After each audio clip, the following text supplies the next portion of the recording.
Hello everyone, welcome back to our channel. In our previous video, we cracked open CELPIP Reading Part 4, Reading for Viewpoints. So we covered exactly what this section tests, why it's more important, your opinion matters than dry facts, and how to tackle it. We have seen the strategies such as smart skimming, spotting tone shifts, identifying arguments, and even mastering new vocabulary in a way that sticks.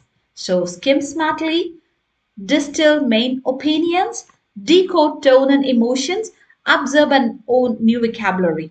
Now, if that felt like diving into deep waters, today we are stepping into the pool head first. I've got a real practice article, one that challenges your reading mind in all the right ways, and I'm going to walk you through exactly how to work it out in real time. So, shall we begin with the passage now? You can just pause the video and read it by yourself. Anyway, I will also read it for you. So, this passage is about childhood sleep and brain development. We have all heard it. Make sure your child gets enough sleep. But in today's fast paced world, sleep is often overlooked in conversations around children's health and learning. While diet and exercise dominate health discussions, new research shows that sleep is just as crucial, particularly for brain development in children. According to a 2023 report from the National Sleep Institute, nearly 45% of the children aged 5 to 12 do not get the recommended 9 to 11 hours of sleep per night. Sleep deprivation in children can lead to a range of issues, from attention difficulties and poor academic performance to emotional instability and even weight gain. Sleep is not just rest, it's active brain work, says Dr. Leila Morrison, a pediatric neurologist. When children sleep, their brains consolidate memory, form new neural connections, and reset emotional balance. If they don't sleep well, they struggle with learning, behavior, and even basic emotional regulations.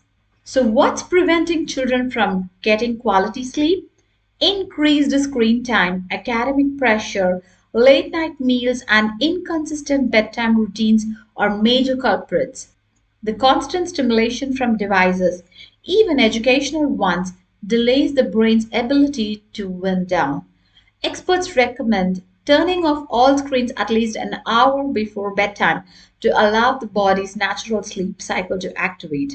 Parents are encouraged to set a structured routine, dim lighting in the evenings, calming bedtime stories, no sugar laden snacks before sleep, and a consistent bedtime even on weekends. The body craves rhythm, Dr. Morrison explains. When bedtime shifts every day, it confuses the body's internal clock, known as circadian rhythm. But it's not just parents who play a role. Educators and policymakers must also understand how chronic sleep deprivation affects learning.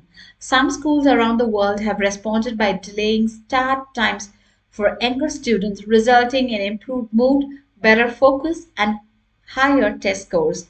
Ultimately, while technology and busy schedules are here to stay, ensuring children get quality sleep may be one of the most powerful yet underestimated tools for raising healthy, emotionally stable, and academically successful individuals. Remember to implement all the strategies that we have discussed in our previous video. And now let's move on to our multiple choice questions. So the first one is, what is the main message of the article? You have four options. Technology is dangerous for kids. Sleep plays a critical role in children's development. Parents are failing to raise children properly. Schools must assign less work. Which you think is the right option? Let's see now. And the correct option is answer B. Sleep plays a critical role in children's development. Okay, that's what discussed in the passage, isn't it? And the question to Dr. Leila Morrison believes that sleep is just rest for the body. Sleep helps children forget stress. Sleep is an active time for brain development. Sleep boosts children's eyesight. So, which one is the correct option? Let's see here. Sleep is an active time for brain development. Okay, now let's move on to the next question. The third one, what are some causes of poor sleep in children according to the article? Too much outdoor play and TV, eating healthy and physical activity, late night phone calls and video games, screen time pressure, late meals, and irregular routine. I know that you're aware of this answer. Screen time pressure, late meals, and irregular routines. Answer D. And the next one, what is the suggested solution for improving sleep routines? Let children decide when to sleep, use sugar based rewards, enforce a consistent bedtime and calming environment, allow naps during school. And the correct option is option C, enforce a consistent bedtime and calming environment, which was discussed in the passage. And for the fifth one, what did some schools achieve by delaying start times, reduce school fees, better sleep for teachers, improved learning and behavior in students, more attendance issues? So the option C, which is improved learning and behavior in students. Now, let's move to response paragraph with the blank. So once you get the options to choose, okay, the from the four options or the five options, whatever they have given, you will be getting a response paragraph with blanks. And of course, you'll be getting the options. So let's see. You can just pause the video and you can read it by yourself, understand, and try to find out the right option. So, this article raises an important point that often goes unnoticed. I agree that sleep is vital, but in my opinion, the blank will come here, the sixth one, is the real challenge. Many modern parents are not just busy, they are juggling jobs, late shifts, and bedtime routines becomes dash again. So let me tell you the options for the sixth one so that you can make a note of it and try to find the answers by yourself. But in my opinion, the options are noisy home, lack of awareness, parental fatigue and work life imbalance, expensive schools. So, which one will fit in the blank here? And for the seventh one, the options are unrealistic for many families, easy with planning, completely unnecessary, solved by online tools. These are the four options. You can try to choose the correct one.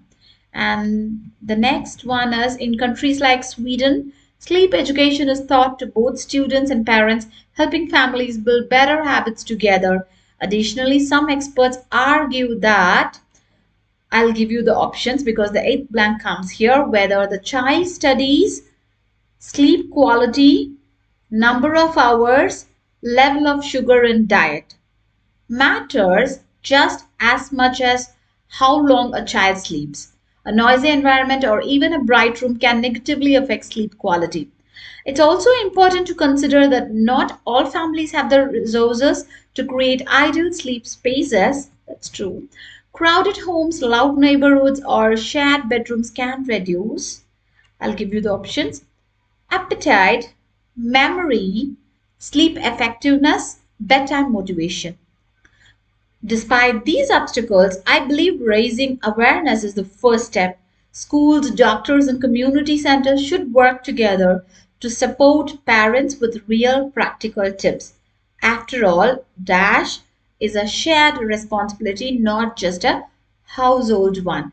So, for the option 10, the options are everyone must help to promote sleep, government should pay for beds, teachers need to stay up late, students should nap in class. Okay, so which is the right option? Once you are done with selecting the correct options, now we will move on to our next slide. So let's check the answers here. What is the real challenge the writer mentions? So the answer is option C, parental fatigue, because this response discusses how parents are juggling multiple responsibilities, which makes the routines hard to maintain, isn't it? And if you move on to the seventh one, the correct option, how does the writer describe the difficulty of ideal routine? Option A, unrealistic for many families because it reflects how families struggle to follow the advice due to their circumstances. And let's move on to the eighth one.